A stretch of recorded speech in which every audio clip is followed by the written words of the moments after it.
Well, tonight I have the golden opportunity to share with you some of the joys and insights that I've discovered from the Spiritual Exercises of ECK. Do you know I've practiced these exercises for many, many years.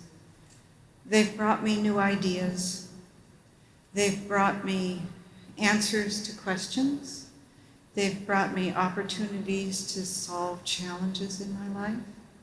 But I think the thing I love the most is that they actually help me with my everyday life, and that I find a greater joy in living because of the spiritual exercises of ECK. So what are they for me? It's a time that I can sit quietly, center myself in divine love. I find that my imagination gives way to creativity, and that this creativity is a gift for soul from God. I find a quiet place. I just sit comfortably, and then I sing the word hue, and it sounds like this. Hue.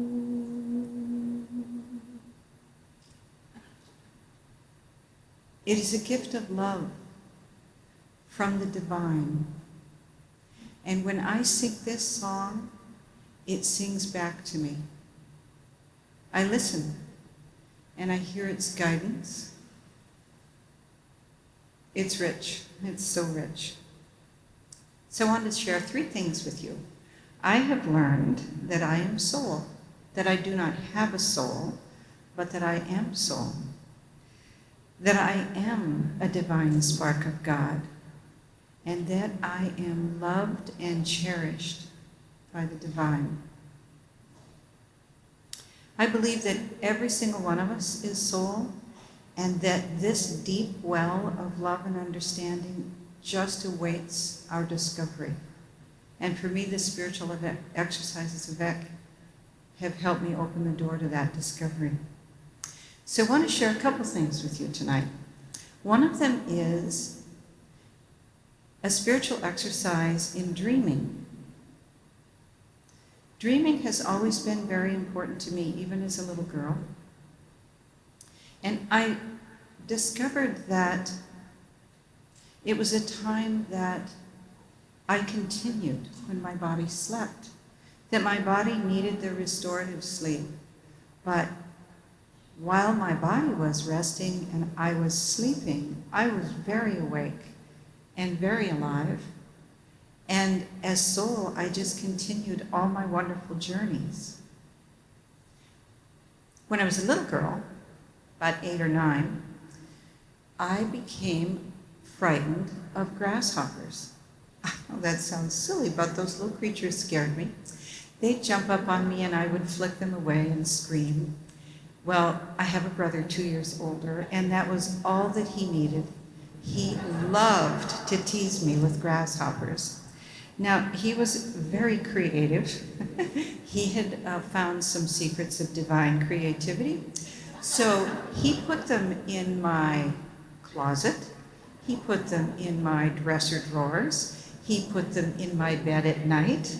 And soon I developed a phobia about grasshoppers. And it stayed with me until I went through into my adult years. When I discovered Eckankar, I thought, wait a minute, I've been dreaming all my life. I understand that I can create my dreams through a spiritual exercise. Well, how cool is that and how fun? I think I'm going to figure out a way to be rid of my fear of grasshoppers. So, as an active dreamer, I created what I call jump starting my dreams.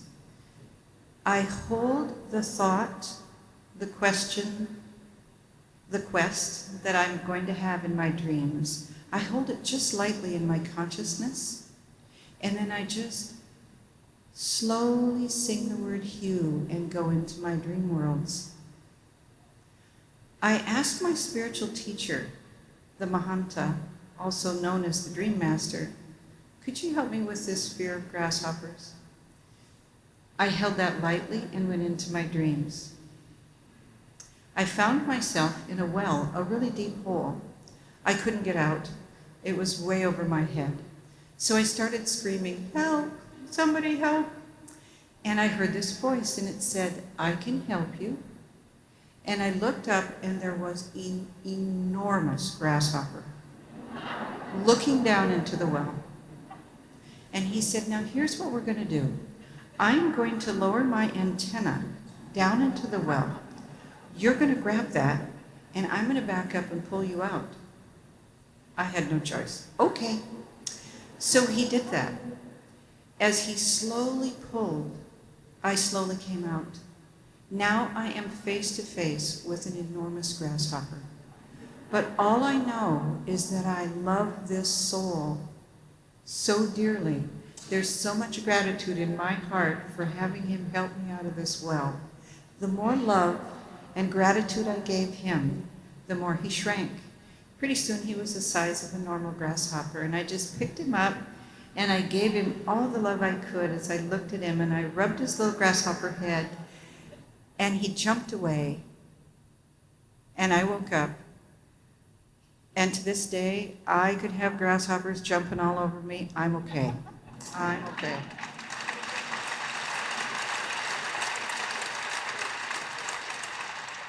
I want to share something that I read from Sri Harold, that the spiritual leader of Eckankar, that I think shares what I learned. So put creative imagination into all your spiritual exercises. It, with the master's help, can set aside blocks to our well-being, but put there by our meddlesome mind. So true. So these spiritual exercises of ECK have really helped me find secrets of divine creativity. I'd like to share another experience with you. Here's a little backstory. I have two sons. My son Noah, as an adult in his 20s, was diagnosed with a very advanced case of leukemia. The diagnosis was very grave, and after his first treatment, he went into an unconscious state, and his body systems began to shut down. He quickly was put into the intensive care unit called the ICU, and he was on life support.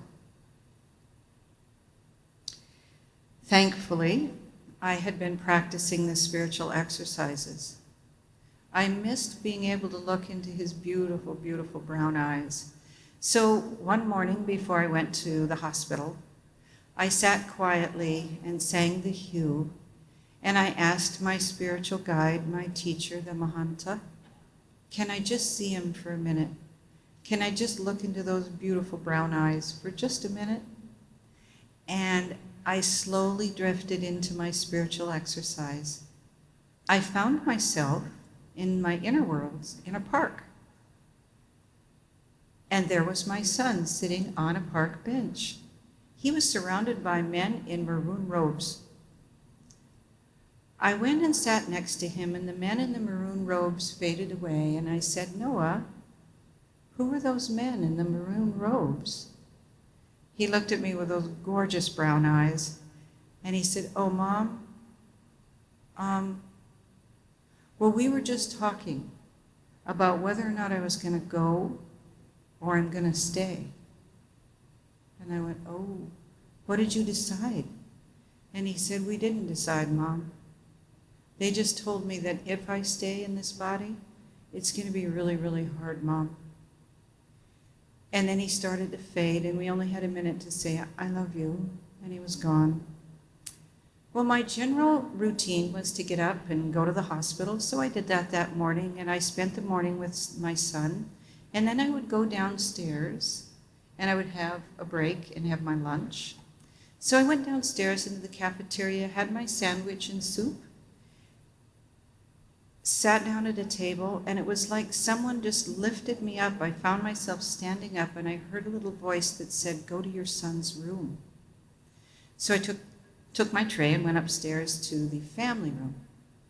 on the ICU floor, sat down at a table, ready to have my lunch, and I was like, somebody was pushing me to stand up, and they said, go to your son's room. I walked out, and I saw doctors and nurses running into my son's room. It was what is called a code blue. It's a medical emergency where all staff and all personnel attempt to resuscitate a patient. My son's heart had stopped, and he had stopped breathing. I walked down to his room and I sang the hue, not to change the situation, but just to bring love into my heart and calm. It was hard to stand there and listen to them, so I went back to the family room. And a woman walked in, a counselor, and she said to me, Rainie, what is happening with your son? And I said, you know, in this very moment, my son is deciding whether he's going to stay in his body or he's going to leave. She frowned and said, I'll be right back. She came back and she said, what did that mean? And I said, oh, my path is Eckankar, path of spiritual freedom. And I do a spiritual exercise, and I saw this in my spiritual exercise this morning. And she said, well, can I ask you some more questions about your spiritual path? We talked for a minute. My son's doctor walked into the room. I could tell by the look on his face that Noah had stayed in his body. I could cry at that time. I wept tears of joy. The doctor left. The counselor left. I sat in the room thinking about the choice my son had made. His nurse came in and said, how can we help you? And I said, can you just give me quiet time with my son for a little while? She said, of course, Rainie. So I went into my son's room and we closed the door and I stood next to his bed. Although he was unconscious, I said, you chose this. You chose to stay in your body. I know that, Noah. I'm here. I'm here for the long haul. You said it was going to be tough. We can do this together. Well, 3 weeks later, my son gained consciousness. True statement that he made to me in that spiritual exercise. It was very, very hard. Noah needed to learn how to sit, to stand, to walk, to talk, to feed himself, all of those things. But we did it together because I had promised him that I would, and he'd made the choice. I wondered why he'd stayed in his body. His daughter was 2 years old at the time, and we had taken pictures of Hannah and blown them into poster size, had them around his room and on the ceiling.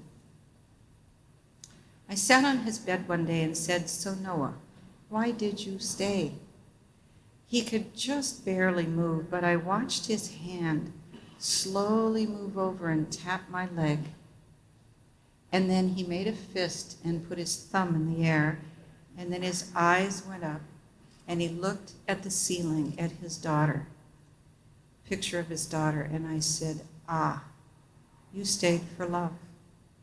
You stayed because you wanted to serve as her dad in this life. Wonderful. So he did that. He has been an amazing father. We learned so much together. I learned how to laugh at the absurdities of life and recovery. We did that together. For me, that was one of the secrets of creativity that we learned together. We learned things individually. We learned things collectively. Today, my son is a 46-year-old, vibrantly alive, active man, owns 2 businesses in Portland, Oregon, has a marvelous life. And his daughter, they are very, very close. She calls him my steady Freddy dad. And their relationship is an inspiration to me. So I want to share some, thank you.